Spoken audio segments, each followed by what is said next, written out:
Hola, hola, les doy la bienvenida a un nuevo capítulo del podcast llamado A veces hay que hacer la oración para llegar a la superación. El día de hoy les voy a estar hablando acerca de la serie Escenas de un matrimonio. Más que de la serie en sí, porque tiene bastantes capítulos y la recomiendo bastante para aquellas personas que,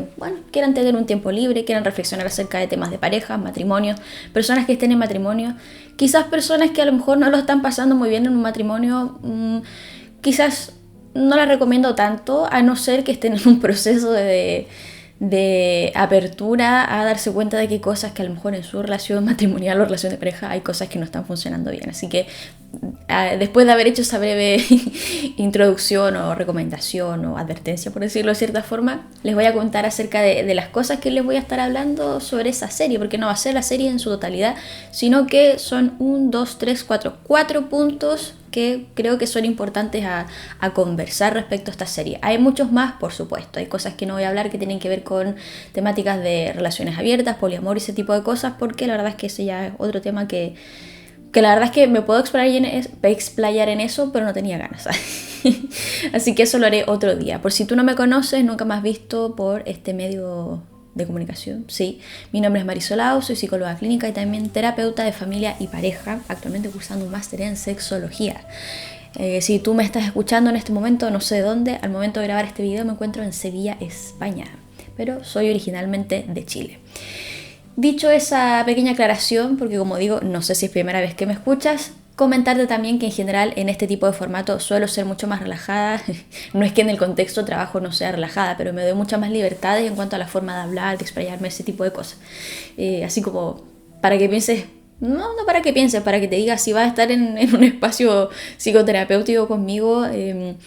Claro que voy a ser cercana y todo, pero hay cosas que probablemente no vas a ver de mí, mayor exaltación de repente en cierto tipo de temáticas. Entonces, bueno, vamos allá respecto a las cosas de las que les quiero hablar. Básicamente 4 puntos que suelen ser recurrentes. Quizás debería haber partido diciendo eso. ¿Por qué quiero hablar específicamente acerca de esos 4 puntos? Porque son extremadamente recurrentes en temáticas de pareja, ya sea cuando las personas van a un espacio de psicoterapia individual y quieren abordar lo que les ocurrió, qué les está ocurriendo o que creen que les puede ocurrir en una relación de pareja. Aquí en esta serie nos centramos en lo que es un matrimonio, pero perfectamente hay cosas que pueden aplicar al contexto de las relaciones monógamas, ya sean estar andando, pololeando, una relación que lleva una cierta cantidad de tiempo y no necesariamente es un matrimonio y no necesariamente tiene hijos, hijas e hijes, ¿bien? Y eso es, el primer punto es lo difícil que puede ser querer hablar cuando no se tienen palabras. ¿A qué me refiero con eso? Me refiero a, de repente hay cierto tipo de temáticas que pueden tornarse en un problema, ¿sí? Hay cierto tipo de temáticas que pueden tornarse en un problema dentro de lo que es la relación de pareja, sea cual sea la característica de esa relación de pareja, y puede que esté la intención de querer hablar acerca de eso, pero cuando no se tienen las palabras, eso se vuelve muy difícil. Alguien puede decir, esto que tú estás diciendo es extremadamente evidente, ¿cómo se va a hablar acerca de algo que no se tiene idea cómo hablar? Bueno, sí, muchas veces es difícil y muchas veces las personas dejan pasar cierto tipo de problemas, oportunidades de mejora, oportunidades para poder reflexionar con quién es su pareja porque no tienen idea cómo poner eso en palabras. A veces pueden llegar al punto de empezar a darse cuenta de callar lo que está generando ruido, pero ese ruido no es tanto o no moviliza tanto como para empezar a tratar de entender si es que eso requiere palabras que yo no tengo, dónde puedo encontrar esas palabras para poder hablar acerca de eso y otro tipo de reflexiones. Uno de esos temas, al menos en esta serie, tiene que ver con la sexualidad. Y lo hablo porque en muchas parejas que yo suelo recibir en terapia de pareja como personas en psicoterapia individual o incluso en terapia familiar, cuando después de que avanzamos en el motivo de consulta nos damos cuenta que de repente aparece la arista de la pareja, muchas veces la pareja parental, cuando tienen hijos, que nos lleva a tener que cortar o pausar un poco el proceso terapéutico familiar y llevarlo a algo de terapia de pareja, es que la temática de la sexualidad suele estar presente. A modo aclaración, hay que entender que la sexualidad es un concepto bastante amplio, no abarca solamente las relaciones sexuales como tal, las prácticas sexuales, así como modo aclaración tenemos afecto, orientación sexual, identidad de género y un montón de otro tipo de temas, pero muchas veces este tema de las relaciones sexuales suele ser el tema que genera mayor conflicto, problemas, conversaciones, falta de conversación, es decir, que activamente la gente decide no hablar acerca de ciertos temas y que los lleva muchas veces a tener problemas como tal, consecuencias, que la relación se va minando, el tiempo de calidad se va minando, hay cosas que no decimos, que queremos decir, pero no sabemos cómo. Y este ejemplo que les doy es centrado en la serie como tal, que en esta serie tenemos dos personajes donde hay uno que viene con todo un bagaje a nivel sistema de creencias y valores asociado a una religión específica, donde hablar acerca de sexo era algo que prácticamente no se daba, o en aquellas ocasiones en las que se pudo haber dado estaba orientado netamente al proceso de reproducción, de formar familia, tener hijos como tal. Entonces, ¿qué pasa? Que en estos dos personajes teníamos una diferencia importante. Para ella el poder tener relaciones sexuales era algo bastante relevante. Para él se daba a entender que también, pero abiertamente no era algo que se expusiera de esa forma. Y eso, tanto el no saber que es algo que se requiere hablar, porque para ambos eso está generando algún tipo de roce en algún momento, lo lleva a dejarse estar. Y en ese dejarse estar, por un lado, hay una de las partes que va acumulando resentimientos, frustraciones, el cuestionarse cosas como ¿cómo no ves que eso para mí puede ser una necesidad? ¿Cómo no ves que eso a mí me puede estar afectando? Y difícilmente, como les digo, va esta otra persona a poder problematizar, observar si dentro de lo que es su marco de referencia ese tema no forma parte de una prioridad o no tiene las herramientas para poder ni siquiera plantearse como algo que puede ser relevante. Si nos fijamos en el caso de él, en este personaje, sus prioridades, como digo, dentro de lo que es la relación de pareja, por supuesto que está ese aspecto, la relación sexual, el desnudarse, estar con su pareja, tener sexo como tal, pero al mismo tiempo hay otras cosas que esta persona prioriza. Otro tipo de cosas en relación al proyecto de vida en conjunto, en familia, la crianza y ese tipo de cosas. ¿Qué es lo interesante también de esto? Que a mí me gustó, y haciendo un poco la comparación con la serie que creo que tiene el mismo nombre, pero que es de hace muchos años atrás, que en este caso, lo digo porque yo me enteré hace muy poco que había una serie anterior, y en la serie anterior, en la primera escena, lo digo porque en el máster vimos un pedacito de esa serie anterior. En la primera escena se ve que a cada uno le preguntan un poco acerca de su persona porque se están sometiendo a una entrevista para ayudar en una investigación. Y en la primera serie, en la primera versión, el personaje que hace de esposo logra describirse súper bien, con muchos atributos y características que van más allá del ser y estar en pareja. Y en el caso del personaje de la mujer, en esa serie anterior, ella le cuesta mucho definirse por sí sola. Su definición suele estar en función de las cosas que hace por él, las cosas que hace por la casa. Y en el caso de esta segunda versión, que es la serie de la que yo les estoy hablando ahora, vemos que él, claro, logra tener un concepto acerca de sí mismo orientado a definirse como hombre, con cierto rango etario, en un cierto rango etario que corresponde o que está ligado a una religión específica, a un rol de padre, un rol de esposo, y otros aspectos relacionados con su propia carrera profesional. Y en el caso de ella logra ver una definición de sí misma, pero estos aspectos que tienen que ver con la asociación o la definición de una identidad asociada a aspectos de la crianza, de la casa, le cuesta a ella mucho más verbalizar, plantear. ¿Y por qué digo que es lo novedoso y lo distinto de la serie anterior? Es que aquí vemos que en el caso de esta familia, de esta pareja que comparte familia, tenemos una mujer que provee mucho más. Ella es la que cumple este rol más de proveedor versus él, que es una realidad que, bueno, uno suele ver. La verdad es que yo en mi vida he visto eso bastante. Sé que no todas las personas han tenido tantos ejemplos de eso, pero es algo que en los últimos años se ve cada vez más. Cuando hablamos acerca de relaciones donde siguen siendo matrimonio, ni hablar claramente de madres que llevan solas el hogar, porque ahí el hombre no está presente, pero en ese tipo de casos, claro, aparece eso. ¿Y por qué digo que es interesante? Porque podemos ver cómo esa queja del aspecto sexual está o nace desde ella, siendo que en general estamos acostumbrados a escuchar que suelen ser los hombres los que suelen quejarse mucho más, ya sea acerca de la falta de frecuencia en las interacciones sexuales, del no poder hablar tan abiertamente acerca de eso y que, bueno, es un tema que quizás más adelante pueda hablar y que tiene que ver un poco con privilegios, con facilidades que muchas veces los hombres tienen en torno a la sexualidad. Muchas veces tienen mucho más hablar acerca de sexo a la mano. Puede que hayan hombres que puedan decir que yo estoy equivocada, por supuesto que puedo acoger su comentario, pero si lo vemos, y ya como digo, eso será un análisis para otro video, suelen tener mucho más acceso, tanto por la anatomía, que evidentemente si estamos hablando de hombres y género y con una anatomía asociada a lo masculino, suelen desde que nacen todos poder observar, experimentar con mayor facilidad versus las mujeres, donde también seguimos en una cultura con una moral que sigue siendo bastante conservadora o tradicionalista en muchos aspectos, independiente de que por suerte hay ciertas cosas que están cambiando y no todos los espacios son así de cerrados. Entonces eso es lo interesante, porque como digo, saber que eso le puede ocurrir a todo tipo de relaciones de pareja, a hombres o mujeres. Puede que en algunos casos, lo que yo suelo escuchar más frecuente es que le ocurre más a mujeres, que la queja viene de sus parejas hombres. Pero en esta serie eso fue lo que me gustó, que se muestra esto de la distribución de roles de una forma distinta.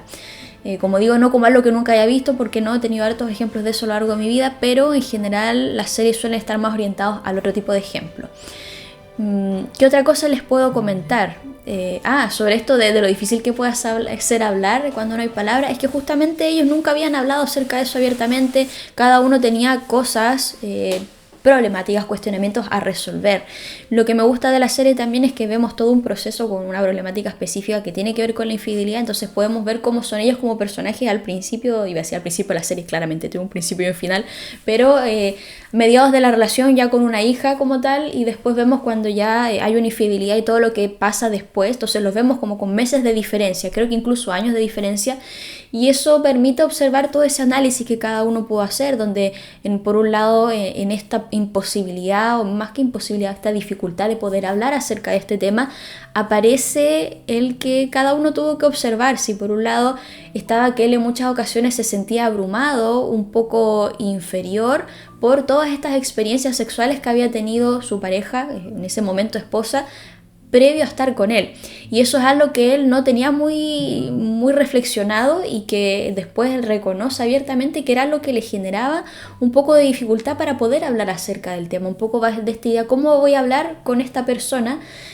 Si es que esta persona puede que sepa más que yo, siendo que hay muchas personas que se plantean eso, pero no debe ser impedimento como tal para poder iniciar una conversación, pensando que en el mejor de los casos la otra persona no va a estar queriendo ver esa experiencia como algo que lo va a colocar en una posición de superioridad. En el mejor de los casos, lo digo porque dinámicas de poder pueden haber en todo tipo de contextos, y estoy segura que hay gente probablemente ahí fuera, y lo he visto en espacios terapéuticos, lo he visto en espacios privados, que hay gente que se plantea desde una superioridad muchas veces por el tipo de experiencia sexual, conocimiento, ese tipo de cosas que tiene, versus personas que a lo mejor no han tenido tantas parejas sexuales, experiencias y así. Entonces con esto quiero decir que,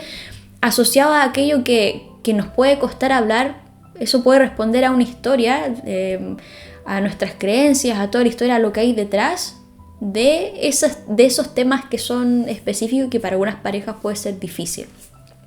En segundo lugar está el tema que quería abordar, que tiene que ver con esta idea de que el hijo mejora la relación, de que el hijo que nace o la búsqueda de un hijo va a mejorar la relación de pareja. ¿Por qué lo menciono? Porque dentro de esta historia estos personajes ya tienen una hija y en algún momento quedan embarazados y existe la posibilidad de que tengan otro hijo, pero ellos deciden no continuar con el embarazo. Dentro de eso, ellos toman la decisión por ambas partes, con lo difícil que puede ser una decisión como esa, donde cada uno tiene sus reflexiones, sus miedos, sus angustias, su culpa, también sensación de culpa respecto a la toma de decisión, respecto a privarle al otro de la posibilidad de poder llevar a cabo esa paternidad o esa maternidad, y así sucesivamente, al punto de que llegan a una edad en la que es mucho más difícil para ellos concebir. Y de cierta forma se plantea esta conversación entre ellos de una forma bastante madura y clara, donde plantean es que si nacía el hijo no teníamos por qué pensar que eso iba a recuperar lo que teníamos o iba a mejorar la relación, y ellos hicieron muy bien. Ahora uno podría decir quién es uno para decir que alguien hizo bien en decidir o no tener un hijo, claramente es algo muy personal, pero si lo vemos desde lo racional, desde los problemas que estaban teniendo ellos como pareja, el que hubieran decidido tener ese hijo, no hubiera arreglado el tema. Y es un poco lo que aparece muchas veces en espacios terapéuticos donde ocurren cierto tipo de conflictos, situaciones, se hieren aspectos, la relación se hiere, hay alguien o ambas partes, es decir, alguna de las partes de la relación o ambas partes se siente herida por una situación en particular o múltiples situaciones, ya sea es un problema, múltiples problemas que no se están hablando o que se han hablado de forma poco satisfactoria, e intentar traer un hijo al mundo muchas veces responde a querer sanar, reparar algún grado de herida en un nivel que puede ser paralelo, pero no es el mismo en el que se generó esa herida. Por lo tanto, sí hay muchas parejas que tienen hijos y eso de alguna forma los une y retoman un poco lo que puede ser un proyecto de vida en conjunto, el encaminarse en el mejor de los casos a ese proceso de crianza, de cuidado de ambas partes. Sí, hay casos que suelen ser positivos, pero en muchos otros casos eso no ocurre y las personas muchas veces no entienden por qué. Y es porque, como yo les digo, se trata a través de ese nacimiento del hijo sanar, reparar en un área de la relación de pareja que no es la misma que el área o la dimensión de la que se generó ese daño. Entonces, ojo con ese tipo de cosas. Como digo, ¿quién soy yo para decirle a alguien que no tenga un hijo con alguien o una relación de pareja? No soy nadie, pero sí hay que ser conscientes que si no estamos reparando en la misma línea en la que se generó la herida, difícilmente esa llegada de ese nuevo hijo va a venir a sanar algo como tal o a mejorar necesariamente la relación. Como digo, hay casos en los cuales eso sí mejora, son casos acotados, al menos lo que yo he visto, y es porque eso los moviliza, los lleva a tener cierto tipo de conversaciones que a lo mejor previamente a eso no han tenido, o a darse cuenta de errores y querer subsanarlos. Pero como digo, la mayoría de las veces uno no suele ver eso porque además hay que considerar algo no menor, y que es lo que muchas parejas suelen decir cuando comparten la crianza, es que hay casos en los que dicen esto es más responsabilidad de la que ya teníamos, ahora menos tiempo tenemos para nosotros, y si tenemos menos tiempo de calidad, al mismo tiempo tenemos menos tiempo para poder conversar acerca de eso que era complejo en su momento y que nos llevó a tener problemas e incluso a quebrar la relación. Y además hay que sumarle que hay otro tipo de casos en los cuales eso no se da de esa forma porque aparece esta idea de proyecto de que venga otro hijo, pero a la hora de los cubos no hay una corresponsabilidad real, no hay un grado de equilibrio donde ambas partes se puedan sentir sostenidas dentro de ese proceso que puede ser el embarazo, el parto, el posparto, la crianza los primeros años, y aparece el gran desafío de cómo dentro de este contexto nos cuidamos como pareja, y ese es un gran desafío que suele ser pero extremadamente recurrente dentro de los espacios terapéuticos, el no querer perderse como pareja dentro de lo que es ser padres. En tercer lugar tenemos la temática de la infidelidad y las distintas capas. Yo he hecho videos anteriores acerca de temática de infidelidad exponiéndoles un poco las teorías explicativas que existen respecto a la infidelidad, que como yo dije en ese video de infidelidad no buscan justificar sino comprender, para que a partir de ese punto de comprensión poder generar cierto tipo de reflexiones que nos permitan tratar de reparar, ya sea lo que fue la pérdida de la confianza en la relación de pareja, como reparar aspectos individuales, ya sea de quien vivió el que alguien le fue infiel, como la persona que decidió serlo. Porque ambas partes importan, y esto lo digo y lo he dicho en otros videos, independiente de que haya alguien que haya herido a otra persona. Nuevamente, en general, este tipo de sociedad, y yo lo entiendo, y tampoco obligo a la gente que uno tenga que tener una postura extremadamente clara o decisiva en torno a este tema. Cuando hay personas que dañan a otras, muchas veces la atención va hacia la persona que fue herida, y tiene mucho sentido porque esa persona se asume que es la que lo pasa peor, pero también queda la otra persona, donde en algunas ocasiones, y como digo, ahí uno no es nadie para decidir ni ser juez como tal, en muchas ocasiones esa otra persona que pudo haber herido a la otra en cierto tipo de contextos también sufre a su manera. Y ahí, ¿quién dice quién es la persona que tiene más derecho a sufrir? Como digo, yo creo que uno no es nadie como para decir eso. Al menos yo no me encuentro y no considero que voy a estar en algún momento en mi vida en una posición de decirle a alguien que eso es sufrimiento más válido que el otro. Creo que no. ¿Ya? Y al menos en el contexto de trabajo no puedo hacer eso, no corresponde, sería poco ético. De ahí que pase en la vida privada, no lo sé, esas son otras reflexiones que yo me guardo para mí en lo que tiene que ver con mi vida privada. Pero, ¿qué digo con esto de las capas? Que apunta un poco a esta corresponsabilidad, nuevamente, no para justificar, sino para comprender que dentro de las reflexiones que ellos hacían en su momento, esta pareja, No se busca justificar, como digo, pero sí se busca comprender. Y llega un punto en lo que es la serie donde ambas partes se dan cuenta que habían aspectos de la relación de pareja que no estaban funcionando muy bien. Y uno de estos es este primer punto que yo les hablaba, que era la comunicación. Ellos no habían hablado acerca de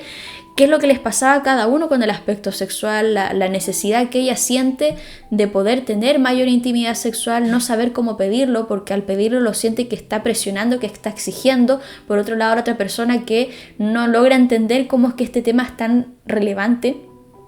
para su pareja, entendiendo que comparten otro tipo de cosas a las que le pueden dar prioridad.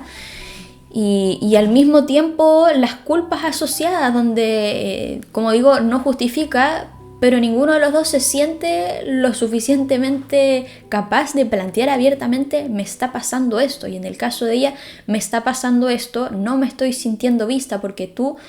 pensando en la otra persona, no me ves. En algún punto yo lo entendí, al menos en la serie, que no la veía más allá como de la mamá son pareja, claro, compartían un poco, proveedora, pero ella no se sentía vista de la forma como ella quería que él lo pudiera ver, y que era una forma de ver que solamente la otra persona con la que fue infiel podía verla de esa forma, como un poco alentando esta sensación de éxito, de verla como mujer empoderada, mujer casi que empresaria y todo eso. Eso era lo que el marido no le podía dar. Y ahí, como digo, y son dos cosas interesantes. La primera es que no es tampoco que él no la viera como alguien importante o que no la viera como alguien que fuera exitosa, sino que la forma en que lo veía iba a ser acorde a su marco de referencia, donde tampoco le iba, casi que coloquialmente hablando, a avivar la cueca, como dicen por ahí. No le iba a estar con pancarta diciendo: eres una mujer empoderada, exitosa, y a lo mejor ella sí quería eso y sí buscaba eso. Ahora también viene la reflexión de decir: ¿y ella tendría entonces que buscar a alguien que necesariamente haga eso? No necesariamente. Podrían haber ocurrido muchas cosas. Podría ella haber identificado que estaba necesitando un poco ese tipo de atención, de ser vista de esa forma, conversarlo, ver que él quizás no se lo podría dar, o en algunos casos hacer algún tipo de roleplay, algo que a veces la gente lo hace y uno lo da como estrategia o alternativa, o en algunos casos ella decir: en verdad esta persona no me da esto, quizás nunca me lo pueda dar, pero voy a sopesar y voy a preferir a lo mejor no ser infiel y quedarme en esto, pero sí plantear qué cosas que me gustaría mucho más. O perfectamente buscar ese tipo de validación externa en espacios laborales, pero sin que eso llevara a algún tipo de encuentro sexual como tal. Y probablemente ahí se mezclaron otras cosas, como el que ella poder haberse sentido deseada, que al parecer no se sentía deseada de parte de su pareja, y algo que en verdad era viceversa, donde tampoco él muchas veces se sentía deseado, porque este hombre, su marido, no encajaba dentro de la visión que a lo mejor a ella en ese momento, con el despegue de su carrera profesional, le estaba generando un cierto grado de interés, de deseo como tal. Y al mismo tiempo, el que él no se viera de esa forma generaba una sensación de verse disminuido, lo que al mismo tiempo iba apagando, iba minando su interés y su motivación para poder impactar en el posible deseo de ella, de que ella al mismo tiempo se sintiera deseada. Entonces, con esto digo que este circuito se iba retroalimentando. Entonces, ¿a qué quiero llegar con esto? De que muchas veces la infidelidad tiene sus capas. No es como simplemente: esta persona es mala y me quiso joder. Bueno, gente así nos podemos encontrar, por supuesto que sí. Tiene que haber, y hay gente que en verdad dice: no, yo lo hice porque te quería joder. Sí, claro, esas cosas ocurren, pero también hay otros casos en los que eso no es así, y hay distintos tipos de capas. Ahora, lo bueno es, como yo les he dicho en videos anteriores, nadie te puede obligar a poder observar esas capas, no tienes por qué tener las herramientas para observar esas capas, puedes tener todas las intenciones de revisar esas capas en torno a la infidelidad, y aún así darte cuenta en algún momento en el que estás reflexionando que ya no puedes seguir escuchando, ni analizando, ni reflexionando, y está bien, y puedes dar un paso al lado. Entonces, con esto quiero decir que, nuevamente, nadie es nadie para decirte qué hacer con este tipo de temas, pero lo importante es que sepas que en algunos casos hay más capas, más que simplemente te quieren joder. Y eso es al revés también, incluso la reflexión no solamente para quien sufrió, sino también para quien hizo todo esto, como entender qué fue quizás lo que me motivó a hacer esto, considerando que también yo, al hacer esto, me expuse a verme de una forma negativa, me expuse a hacerle daño a alguien quien me quería, me expuse a que se terminara la relación de pareja, y después, por ende, que la familia se reestructurara, etcétera, etcétera. Y en cuarto lugar tenemos los mensajes interiorizados. ¿Qué punto tan importante? Hay una escena muy específica una escena muy específica en la que ellos ya vivieron todo el proceso turbulento, por decirlo de cierta forma, caótico, de adaptarse a esta nueva realidad en la que tratan de procesar o no qué es lo que pasa con la infidelidad, decidir o no decidir trabajar en eso, donde ella toma sus decisiones, se va con esta nueva persona con la que le fue infiel a su marido, pero todavía no firman el divorcio, mientras él en paralelo está yendo a psicoterapia individual, mientras tratan de lidiar con el enojo de la hija que la hija tiene hacia la madre porque no está tan presente, bla bla bla, todo eso. Llega un punto en que ellos ya están un poco más amigables entre ellos, que toma tiempo, no todas las parejas tienen los mismos tiempos, y tienen una conversación donde se ponen a hablar acerca de lo que vivieron, de lo que fue la experiencia, entendiendo que todavía hay cosas que cada uno siente que duelen, pero que a pesar de eso pueden tener una conversación. Y dentro de esa conversación surge que en algún momento ella menciona que ella siempre escuchó de parte de su mamá, que fue una mujer que tenía muchas parejas, que las personas como ella, más que las personas como ella, no sé si lo dijo por el apellido, como las mujeres o las personas de la familia tanto, somos personas que no estamos destinadas para una relación de pareja monógama cerrada, acá con palabras de ellos, para la vida de casada. Básicamente la madre le hace una sentencia a la hija y esta hija que es adulta, ya sobre los 45 años creo, joven aún perfectamente, que hay personas que se casan a los 50, a los 60 y no pasa nada malo con eso, pero ella en su momento interiorizó esa frase como una sentencia. Tú como persona no estás destinada a casarte y tu madre te dijo eso, entonces toda tu vida, y ella lo plantea de esa forma, que toda su vida ella se emparejaba, al menos hasta antes de conocer a este personaje quien se vuelve su marido, se emparejaba bajo esta idea de los vínculos un poco más transitorios, más desechables, donde tampoco se implicaba tanto a nivel emocional, y llega al punto en que conoce a esta persona, se casa, forma esta visión de familia y siente un poco esta sensación de satisfacción de haberle llevado la contra al mandato o a la sentencia de su mamá. Y al momento en el que se ve en esta encrucijada donde ella está sintiendo que sus necesidades no están siendo atendidas, en vez de afrontarlo y generar un espacio en el que se pudiera mejorar, en el que se pudiera construir algo, ella decide ser infiel y llevar esto por este lado más oculto hasta que explota todo y de cierta forma se niega por un lado a reconocer que, primero, antes de que explotara todo, se niega a reconocer que hay problemas en su relación de pareja y que ella no está siendo capaz de hablar acerca de eso, porque si lo reconoce y plantea y le muestra a su esposo que hay un problema, desde su punto de vista estar dándole la razón a su mamá, que le planteó que ella era una persona que no se podía casar y que no podía tener todo este matrimonio con esta familia.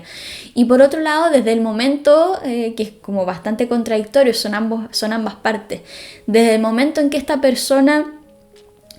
ya se develó el problema, se trató de abordar, fue algo bastante caótico, luego tratan de mejorar la relación y pasa lo que pasa y siguen separados ellos, aunque no legalmente. Siente que al mismo tiempo también se está traicionando por darle la razón a su madre, que la sentenció a que ella como mujer no se iba a poder casar y no iba a poder tener esta relación de matrimonio. Entonces es bastante interesante, al menos a mí me pareció bastante potente, porque es algo que uno suele ver, ya sea cuando las personas vienen con historias de padres divorciados y no quieren revivir eso porque lo vivieron muy mal, entendiendo que en algunos casos ese proceso de separación puede ser relevante y pertinente al caso en el que se encuentran, como en otros casos personas que vienen de familias donde han sido familias tradicionales, matrimonios por muchos años, padres que se quieren mucho y que a lo mejor eso genera mucha más presión a ellos, como de yo vi eso y eso era lo correcto, es que me niego a hacer algo distinto, y también los puede llevar en algunos casos a posponer sus necesidades, a no plantear problemas de pareja que están teniendo, porque hacerlo sería poner en riesgo esta foto que se generó respecto a lo que podía ser la relación de pareja, el matrimonio y así. Entonces a mí me pareció interesante porque discursos, como les digo, como eso hay muchos, y a veces las personas al momento de tomar cierto tipo de decisiones se mueven desde eso, ya sea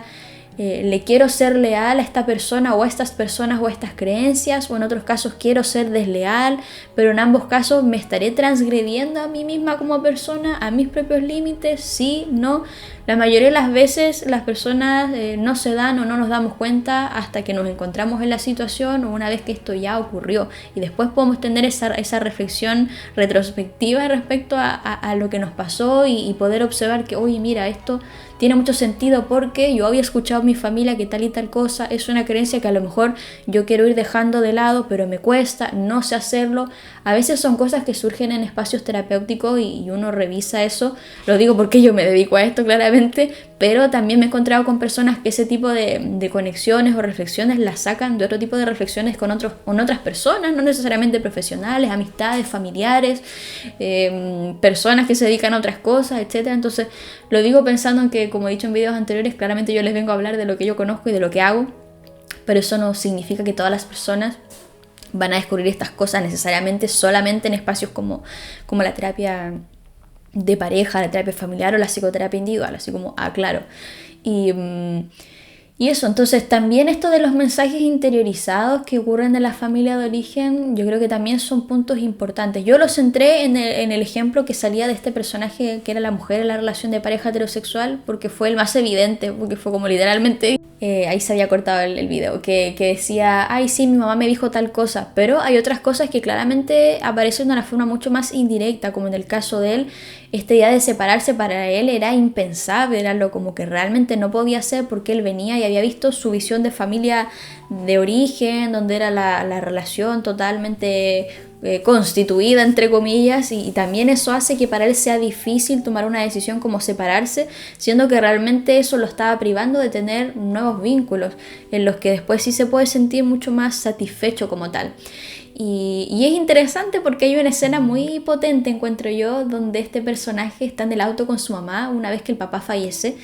Y van de vuelta en el auto y le dice algo así como, mamá, por favor reconoce que tú ya no soportabas a mi papá. Como que se lo hizo súper así ligero y yo lo vi y como que me dio mucha risa porque le salió súper honesto. Yo sé que hay gente que se lo tomaría pésimo, la señora claramente se lo tomó pésimo, así como, ¿por qué dices eso? No es así. Y dijo, mamá, por favor reconócelo. Entonces, y eso responde un poco a estos matrimonios antiguos donde seguían juntos simplemente porque eso era lo que había que hacer, y sumado que muchas veces asociado a eso hay una de las partes que no trabaja, hay una dependencia económica, emocional y un montón de cosas, porque sabemos que no es tan fácil eso. Ya no nos falta la gente que dice, ay, ¿por qué tú no dejas a mi papá o no dejas a mi mamá? Y es como, güey, por favor ubícate, o sea, ¿con qué medios económicos lo hacer? como que la persona tiene que hacer un trabajo muchas veces interno, prepararse como para ver si decide tomar esa decisión o no. Entonces, por eso digo que juzgar es muy fácil, ¿ya? Entonces,